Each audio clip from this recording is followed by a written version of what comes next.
Welcome back to my YouTube channel. आज इस video में हम लोग डिस्कस करने वाले हैं लिंग, विद्यालय और समाज, जो कि हमारा कोर कोर्स 302 है बीएड सेकेंड ईयर का। और इसके बहुत ही इंपॉर्टेंट क्वेश्चन को हम डिस्कस करेंगे जो ऑलरेडी 2019 में पूछ चुका है और बहुत ज़्यादा चांसेस है कि 2021 में भी पूछे। और ये बहुत ही अच्छा टॉपिक है।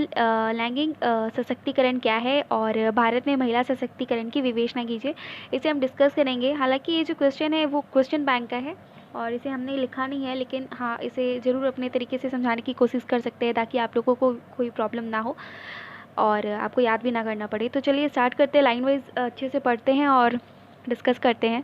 तो लैंगिक सशक्तिकरण का अर्थ, what is gender empowerment, discuss the meaning of women empowerment. इसको दूसरे तरीके से भी पूछा जा सकता है, लैंगिक सशक्तिकरण क्या है, महिला सशक्तिकरण के अर्थ की विवेचना कीजिए। दोनों तरह का जो भी क्वेश्चन आए उसमें हम दोनों आंसर्स लिख सकते हैं, कोई प्रॉब्लम नहीं है। लैंगिक सशक्तिकरण का अर्थ, मीनिंग ऑफ जेंडर एम्पावरमेंट। महिला सशक्तिकरण के बारे में जानने से पहले हमें यह समझ लेना चाहिए कि हम सशक्तिकरण से क्या समझते हैं। सशक्तिकरण से तात्पर्य किसी व्यक्ति की उस क्षमता से है जिसमें उसमें यह योग्यता आ जाती है जिसमें वह अपने जीवन से जुड़े सभी निर्णय ले सके। यानी कि अगर हमें सशक्तिकरण को जानना है, महिला सशक्तिकरण, तो सबसे पहले यह जानना ज़रूरी है कि सशक्तिकरण है क्या, उसके बाद हम उसे महिला से जोड़ सकते हैं। तो सशक्तिकरण हम कह सकते हैं कि इससे तात्पर्य किसी व्यक्ति की उस क्षमता से, मतलब कोई भी व्यक्ति है, उस व्यक्ति की वह क्षमता जिसके कारण उस व्यक्ति के अंदर ये योग्यता आ जाती है कि वह अपने जीवन से जुड़े सभी निर्णय को खुद से ले सके, उसे किसी पर निर्भर होना ना पड़े। अगर वो अपना निर्णय खुद से ले रहा है तो वही सशक्तिकरण है, उसके अंदर ये क्षमता है। महिला सशक्तिकरण में भी हम उसी क्षमता की बात कर रहे हैं जहाँ महिला परिवार और समाज के सभी बंधनों से मुक्त होकर अपने निर्णय की निर्माता खुद हो। तो महिला सशक्तिकरण में हम कह सकते हैं कि ये एक प्रकार का ऐसा योग्यता है महिलाओं के अंदर जिसमें जितनी भी महिलाएं अपने परिवार, समाज, सभी बंधनों से मुक्त होकर अपने निर्णय को खुद ले सकें। ज़्यादातर ये होता है कि जो भी निर्णय लिए जाते हैं वुमेंस के लिए या गर्ल्स के लिए, वो फैमिली के थ्रू होते हैं, उनके डिसीजंस को वैल्यू नहीं दिया जाता था। अब तो ऐसा हो रहा है, वैल्यू दिए जाते हैं, क्योंकि अब तो वुमेन एम्पावरमेंट बहुत ही ज़्यादा स्ट्रांग हो चुका है।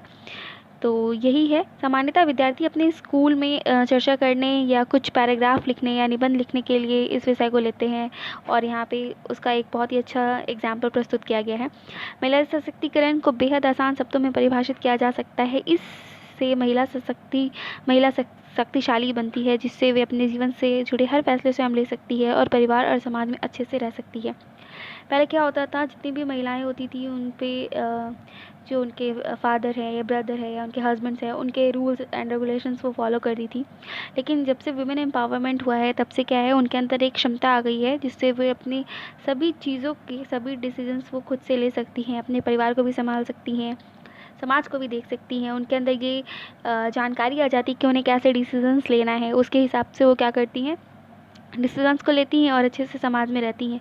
समाज में उनके वास्तविक अधिकार को प्राप्त करने के लिए उन्हें सक्षम बनाना महिला सशक्तिकरण है। तो महिला सशक्तिकरण क्या है, मतलब समाज में जितनी भी महिलाएं हैं उनका अधिकार जो उनका है वो उसे अच्छे से यूज़ करे, कैसे करना है कैसे नहीं करना है, कोई उनके साथ गलत सलूक ना करे। अगर महिलाएं अपने अधिकारों का बहुत अच्छे से यूज़ कर रही हैं तो वो महिला सशक्तिकरण ही कहलाएगा, क्योंकि उसके अंदर वो क्षमता आ चुकी होती है जिसके कारण वो अपने सभी निर्णय को ले सकती है। तो इस प्रकार हम कह सकते हैं कि महिला सशक्तिकरण एक प्रकार की ऐसी जागृत शक्ति है जिसके कारण जितनी भी महिलाएं होती हैं वे अपने सभी निर्णय को लेने के लिए सक्षम हो जाती हैं और उसके साथ साथ अपने परिवार और समाज में निर्णय भी लेती हैं और काफ़ी मदद भी करती हैं।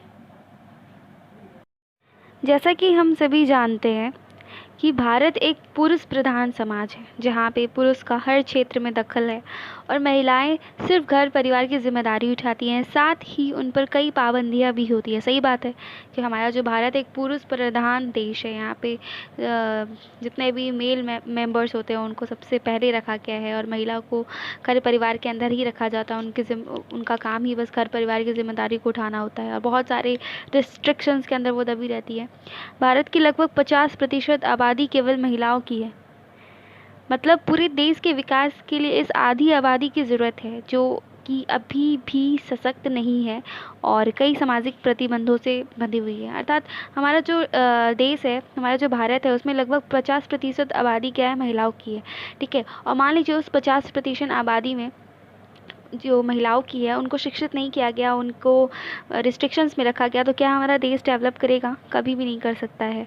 ऐसी स्थिति में हम नहीं कह सकते कि भविष्य में बिना हमारी आधी आबादी को मजबूत किए हमारा देश विकसित हो पाएगा। सही बात है, अगर हमारा 50% आबादी जो महिलाओं का है, अगर हम उसे विकसित नहीं करेंगे तो हमारा देश भी विकसित नहीं हो पाएगा। अगर हमें अपने देश को विकसित बनाना है तो यह भी ज़रूरी है कि सरकार, पुरुष और खुद महिलाओं द्वारा महिला सशक्तिकरण को बढ़ावा दिया जाए। सही बात है, अगर हम अपने देश को विकसित करना चाहते हैं तो जो हमारी 50% आबादी महिलाओं की है उन्हें हमें शिक्षित करना होगा, उन्हें हमें सशक्तिकरण का अर्थ सिखाना होगा, उन्हें हमें मजबूत कराना होगा। अगर हम उनको ही मजबूत करते हैं तो हमारा देश भी क्या होगा? मजबूत होगा, हमारा देश भी विकसित होगा, जो कि आज विकासशील है। महिला सशक्तिकरण की ज़रूरत इसलिए पड़ी क्योंकि प्राचीन समय से भारत में लैंगिक असमानता थी और पुरुष प्रधान समाज था। सही बात है, पुराने समय से यही होता आ रहा है कि हमारे यहाँ जेंडर डिस्क्रिमिनेशन था, हमारे यहाँ पुरुष प्रधान समाज थी। इसके कारण ही सशक्तिकरण की ज़रूरत पड़ी। अगर पहले से ही ऐसा नहीं होता तो इसकी कोई ज़रूरत नहीं पड़ती। महिलाओं को उनके अपने परिवार और समाज द्वारा कई कारणों से दबाया गया तथा उनके साथ कई प्रकार की हिंसा हुई और परिवार और समाज में भेदभाव भी किया गया। पहले महिलाओं के साथ ऐसे ही होता था, समाज के द्वारा, परिवार के द्वारा, हर जगह उनके साथ क्या होता था? भेदभाव होता था। ऐसा केवल भारत में ही नहीं बल्कि दूसरे देशों में भी दिखाई दिया। महिलाओं के लिए प्राचीन काल में समाज में चले आ रहे गलत और पुराने चलन को नए रीति रिवाजों और परंपरा में ढाल दिया गया था।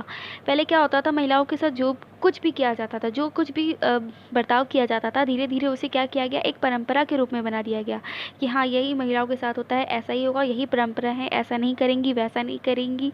बिल्कुल एक परंपरा के रूप में उसको डाल दिया गया, जबकि वो कोई परंपरा नहीं थी, ये समाज के द्वारा ही बनाई गई रीति है, कुरीति है।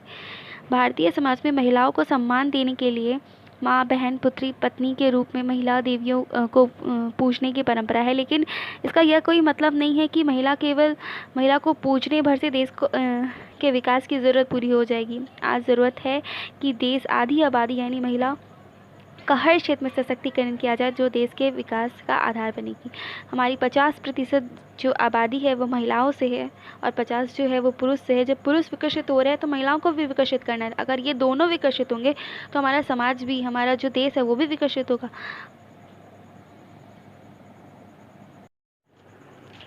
भारत एक प्रसिद्ध देश है जिसने विविधता में एकता के मुहावरे को साबित किया है। जहाँ भारतीय समाज में विभिन्न धर्मों को मानने वाले लोग रहते हैं, महिलाओं को हर धर्म में एक अलग स्थान दिया गया है, जो लोगों की आंखों को ढके हुए बड़े पर्दे के रूप में और कई वर्षों से आदर्श के रूप में महिलाओं के खिलाफ कई सारे गलत कार्यों जैसे शारीरिक और मानसिक को जारी रखने में मदद कर रहा है। प्राचीन भारतीय समाज दूसरी भेदभावपूर्ण दस्तरों के साथ सती प्रथा, नगर वधू व्यवस्था, दहेज प्रथा, यौन हिंसा, घरेलू हिंसा, घर में बच्चियों की हत्या, पर्दा प्रथा, कार्यस्थल, अनेक ऐसी कुप्रथाएं उन्होंने की है जो कि बहुत ही गलत है। हालांकि वो सब अब समाप्त हो चुके हैं धीरे धीरे, पूरे तो नहीं हुए, धीरे धीरे अभी भी ख़त्म हो रहे हैं।